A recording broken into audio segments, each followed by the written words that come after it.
un thème développé par Media Web se rapportant à la projection d'ombre de notre étoile le Soleil. Un thème qui, au regard des vulgarisateurs scientifiques, s'insère parfaitement dans les travaux respectifs des anthologies des sciences et des découvertes. Il est perçu par le narrateur sous l'aspect de 3 chapitres. Le chapitre 1 aborde la question de l'instrumentation de l'ombre solaire, voir comment au fil des âges, cette silhouette devient un instrument de savoir et de compréhension.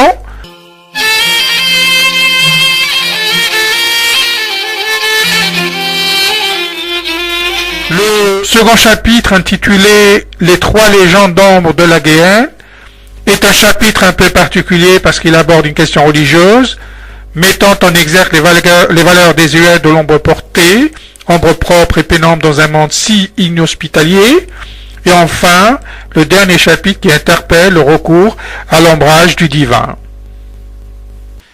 Visitant cette bibliothèque et intelligemment regroupée sciences et religions, sur presque un même étalage, et contemplant la partie d'études scientifiques qui regroupe des ouvrages traitant de la géométrie spatiale, une branche en mathématiques qui aborde les thèmes relatifs aux perspectives cavalières, et parmi les thèmes favoris, la projection d'ombre du Soleil.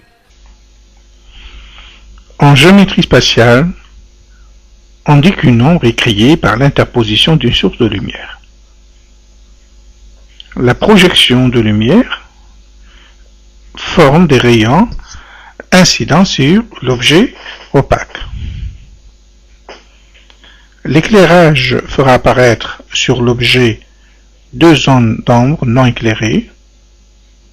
Une partie non éclairée se retrouvant sur la face opposée de l'objet est appelée ombre propre. L'autre ombre est matérialisée par une silhouette sans épaisseur et est reflétée sur le sol en dessinant des contours de l'objet opaque. Elle est appelée ombre de portée. Se planter verticalement dans le sol va servir pour les sociétés primitives de cadran solaire. La silhouette d'ombre projetée sur le sol indique un instant de la journée et d'ailleurs, depuis la plus haute antiquité, le gnomon fut utilisé par presque tous les anciens peuples. Il servait surtout à faire des mesures astronomiques malgré sa faible précision. Dans l'Empire pharaonique, les ombres sont utilisées comme un instrument de savoir et de compréhension. Comme le cas de ce gnomon planté au cœur de l'Égypte pharaonique, laissant entrevoir, au même titre que la pyramide, la mobilité de l'ombre portée sur le sol. Les ombres traduisent une projection provenant d'une même source de lumière. Alexandre s'est lancé fougueusement dans sa guerre de conquête. Son objectif était de soumettre l'Empire perse. Fondé 200 ans auparavant, celui-ci était alors devenu l'empire le plus vaste de l'Antiquité. Il s'étendait sur l'Asie, l'Afrique et l'Europe. Alexandre a remporté son premier face-à-face avec les Perses à la bataille du Granique. Mais plus il progressait vers l'Est, plus il a pris conscience de ce que l'Occident devait à l'Orient. Alexandre a compris que l'Orient et l'Occident étaient intimement liés, et que sa culture grecque, dont il était si fier, provenait en réalité d'une source orientale.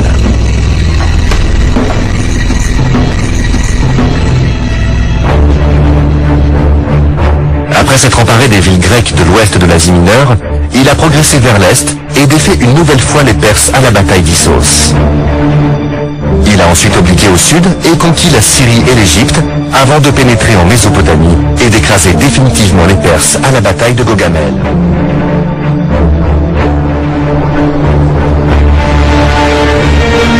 Il s'apprêtait à lancer son armée contre Babylone, le joyau du Proche-Orient. Prendre cette ville était essentiel pour réaliser son rêve d'un empire mondial. Alexandre est entré dans la ville par une porte cérémonielle décorée d'aurochs et de dragons en relief.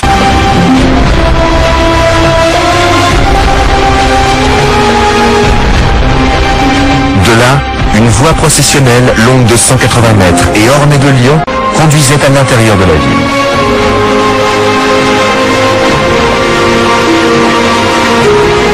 Rien dans la vie d'Alexandre ne l'avait préparé aux merveilles de Babylone.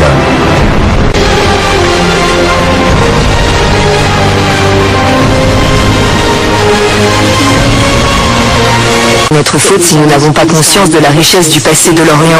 À l'époque, on pensait que la civilisation occidentale trouvait son origine chez les Grecs et les Romains. L'idée de devoir repenser notre histoire et doubler sa durée pour la faire démarrer non pas en 500 avant Jésus-Christ avec les Grecs, mais en 3000 avant Jésus-Christ était inconcevable. Il nous a fallu 150 ans pour arriver à intégrer cette réalité dans notre propre identité. Un nouvel univers s'est ouvert aux chercheurs occidentaux, celui de la culture mésopotamienne antique. Il est évident que les idées grecques n'ont pas surgi du néant. Et aujourd'hui, on sait que des pans entiers des mathématiques, de l'astronomie, de la médecine et d'autres disciplines grecques reprenaient des traditions qui existaient déjà à Babylone. Il y a un exercice scolaire babylonien sur une face et sur l'autre, une transcription en alphabet grec. Une des plus grandes contributions de l'Orient à la civilisation a concerné les sciences. Un grec en particulier s'en est inspiré, Thalès de Milet.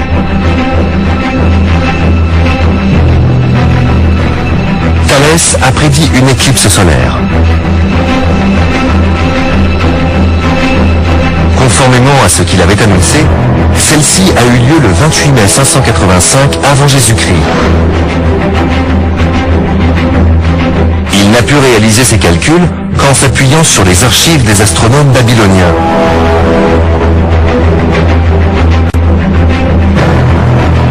Ceux-ci avaient commencé à tenir des listes précises des éclipses, des équinoxes et des solstices à partir de 747 avant Jésus-Christ, soit 200 ans avant.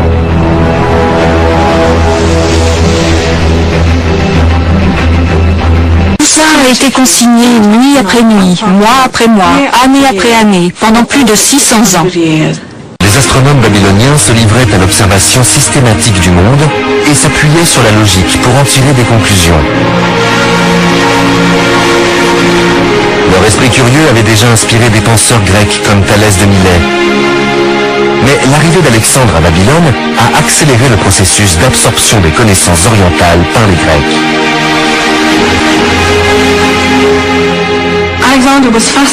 Alexandre était fasciné par l'astronomie babylonienne. Il avait demandé à son historiographe de traduire les observations astronomiques babyloniennes en grec et de les faire parvenir en Macédoine. Donc à partir du IVe siècle avant Jésus-Christ, on a des exemples très précis qui prouvent que certains savants grecs avaient accès aux travaux de tel ou tel savant babylonien.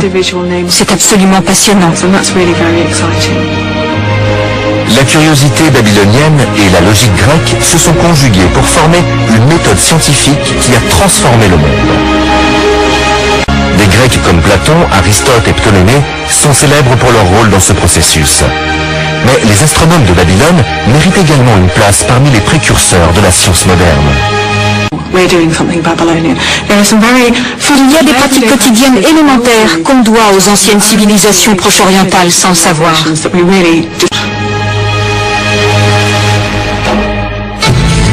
Brillants mathématiciens, les Babyloniens ont été les premiers à utiliser les angles, les degrés, les fractions et les équations.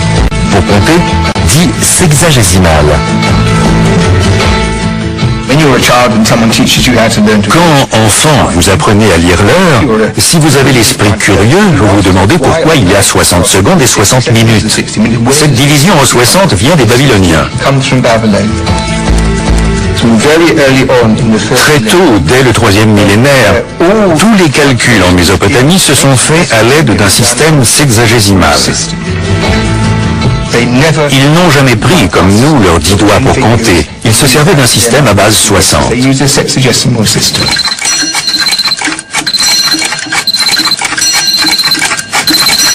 60 est un nombre plus polyvalent que 10 pour fonder un système numérique, car il est divisible par 2 et par 5, mais aussi par 3.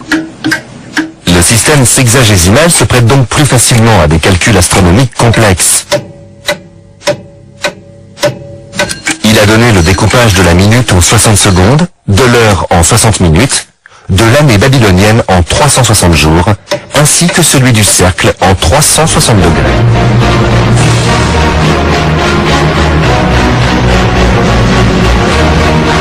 Une des grandes idées des Babyloniens a été de voir le ciel comme une sphère qu'on pouvait partager en 360 degrés.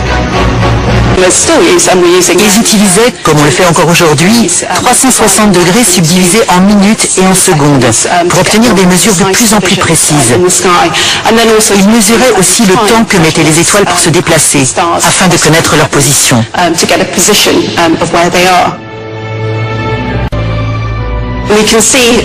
Cet ouvrage, son Historia Coelestis, l'œuvre de sa vie qui réunit toutes ces observations, recense les étoiles, les planètes, la Lune et leur position sur de nombreuses années. Flamsteed avait hérité d'une tradition d'observation qui remontait à ses prédécesseurs de la Renaissance, et avant eux aux chercheurs arabes, puis aux Romains et aux Grecs, et enfin aux Babyloniens. Ils ont subdivisé ces 360 degrés en 12 sections de 30 degrés. Ce dessin le montre clairement. On voit les triangles qui correspondent à ces segments de 30 degrés. Et chaque segment est associé à une constellation qui apparaît plus ou moins en son milieu. Le Scorpion, la Balance, la Vierge, le Lion, le Cancer et ainsi de suite. Les symboles et les noms dont nous nous servons aujourd'hui pour désigner les constellations viennent des astronomes babyloniens.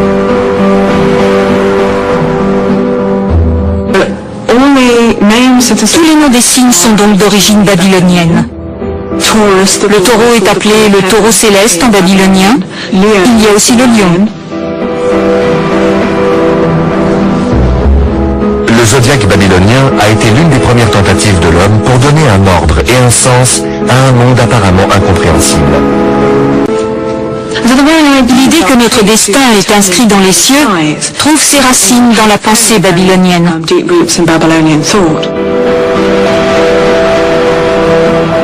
Alexandre le Grand est mort à l'âge de 32 ans. Il montre comment, dans les siècles qui ont suivi sa mort, l'Occident a absorbé la richesse des civilisations nées sur les rives des grands fleuves d'Orient. Alexandrie. Cette métropole a été fondée par Alexandre le Grand en 331 avant Jésus-Christ. Le général grec, qui avait conquis l'Égypte, voulait passer à la postérité en créant une nouvelle ville royale à l'extrémité nord-ouest du delta du Nil. Partant de zéro, ses architectes se sont mis à la tâche et ont conçu une ville de renommée mondiale.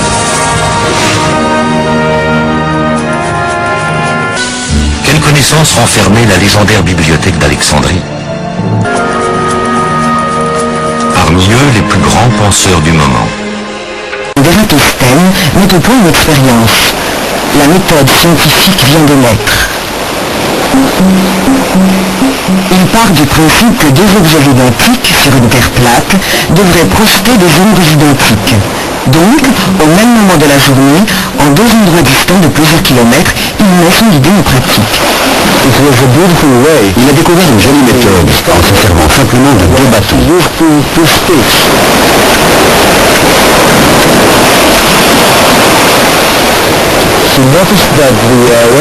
Il a alors constaté que pour ces deux bâtons, les rayons du soleil produisaient des ombres différentes.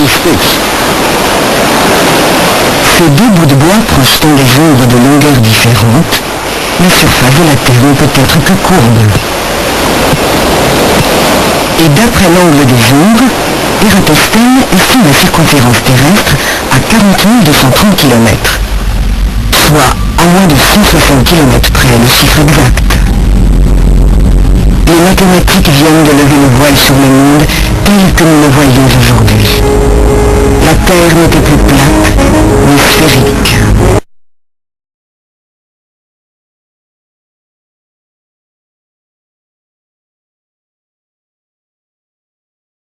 Eratosthène, à peu près 250 ans avant notre ère. C'est un 21 juin à Syène, en Égypte. Aujourd'hui, à midi, le soleil va passer exactement au-dessus de nos têtes. Il va éclairer le fond du puits. Oh, donc le moment n'aura plus d'ombre. Le soleil sera à la verticale et je vais mesurer la taille de la Terre. Comment peux-tu faire ça? Tu verras. Regarde, l'ombre du gnomon diminue. Le soleil est pile au-dessus de nos têtes. Regarde. Regarde.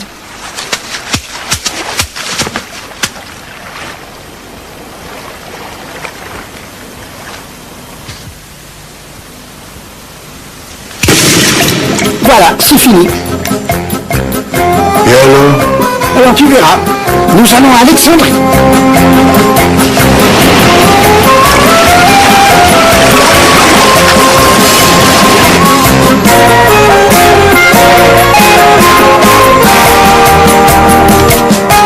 Salut, Eratosthène. Salut. J'ai fait ce que tu m'as demandé. Voilà, au jour indiqué, à midi, l'ombre du gnomon s'arrêtait exactement ici. Tu vois, à Sienne, il n'y avait pas d'ombre. Donc, le soleil était à la verticale. Ici, à Alexandrie, le gnomon projetait cette ombre. Nous connaissons la distance entre Sienne et Alexandrie. En prolongeant le cercle, on peut donc calculer la circonférence de la Terre. Donc, la circonférence est de 252 000 stades. T'en es sûr? Oui, absolument sûr. Vous vous rendez compte, les enfants? Quelle science, quelle précision, quelle intuition, 252 000 stades, n'importe quoi. Et c'est quoi un stade? C'est la longueur de la piste de course des Jeux Olympiques. 252 000 stades, ça fait exactement 39 680. À Assouan, en Égypte, dans l'Antiquité, on avait remarqué qu'au jour du solstice, le soleil éclairait le fond d'un puits. Le soleil se trouvait donc à la verticale d'Assouan. Le mathématicien Ératosthène vivait à Alexandrie, 800 km au nord d'Assouan. Le jour du solstice, il mesura l'ombre d'une colonne. Le soleil se trouvait à un peu plus de 7 degrés de la verticale. Ératosthène en déduisit la taille de la Terre. Voici son calcul. La Terre est ronde, 360 degrés. 7 degrés, c'est environ un cinquantième du cercle. Pour avoir un cercle complet, il faut multiplier cet angle par 50. Par conséquent, la distance Assouan-Alexandrie, 800 km, il faut la multiplier par 50 pour avoir le tour complet de la Terre. 800 km multiplié par 50, 40 000 km. C'est bien la circonférence de la Terre telle qu'on l'a mesurée 2 millénaires plus tard. 7 degrés, 1/50 du cercle, 800 km multiplié par 50 égale 40 000 km. Le compte est bon. La bibliothèque d'Alexandrie découvre dans un récit de voyage qu'à Sienne, c'est-à-dire à Assouan aujourd'hui, à midi, le jour du solstice d'été, le 21 juin, le soleil se reflète dans l'eau d'un puits. Il en déduisit, ce jour-là, les rayons du soleil sont perpendiculaires à la surface de la Terre. Il observe aussi que le 21 juin à midi, à Alexandrie, l'ombre d'un obélisque de 2,50 m de haut est égale à 31 cm d'ombre. Il obtint un arc angulaire d'une valeur de 7 degrés. Il sait par ailleurs que les caravanes de dromadaires partant de Sienne mettent 50 jours pour atteindre Alexandrie, à peu près 800 km. Or, 7 degrés est l'équivalent de 1/50 du cercle. Il faut alors multiplier 7 fois 50, 40 000 km.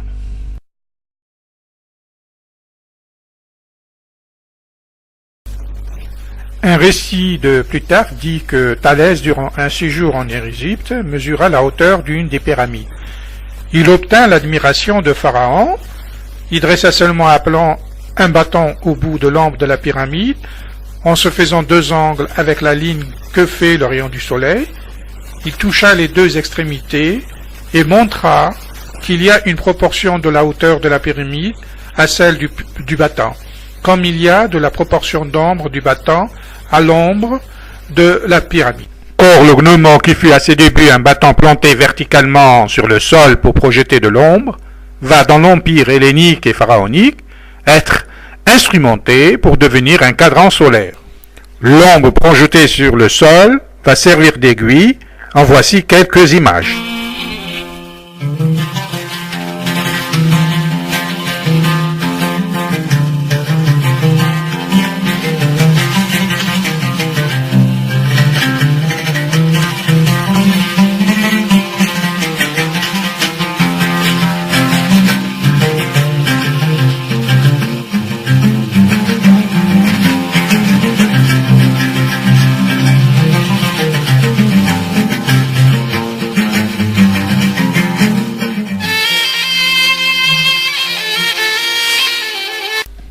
observant ce gnomon. Ce gnomon fixé au sol laisse entrevoir une ombre pivotant dans le sens du déplacement d'une aiguille. La silhouette d'ombre varie durant son parcours en longueur et en rétrécissement. La taille de mobilité de l'ombre révèle une source masquée de lumière dans la dimension de l'espace et par là même son degré d'éloignement par rapport au gnomon. L'on constate que le mât de l'éolienne contient une ombre portée sur le sol. Cette silhouette sombre pivote, varie en intensité et en couleur. Elle passe d'une ombre profonde à une ombre moins accentuée. Le déplacement de l'ombre du style sur des lignes horaires d'une table graduée d'un cadran solaire indique l'heure diurne. Lorsque la lumière rencontre un cadran solaire, les rayons de lumière issus du soleil ne passent pas. Ils sont stoppés par l'objet opaque. L'ombre esquisse sur le gazon les contours du cadran solaire sous une forme de proportion mouvante. La proportion de l'ombre dépend de la distance du cadran solaire par rapport au soleil. Et plus les rayons incidents du soleil sur l'objet opaque sont proches, et plus l'ombre portée serait grande. La projection de certaines caractéristiques de l'ombre portée va être instrumentée en dessin artistique et dessin topographique.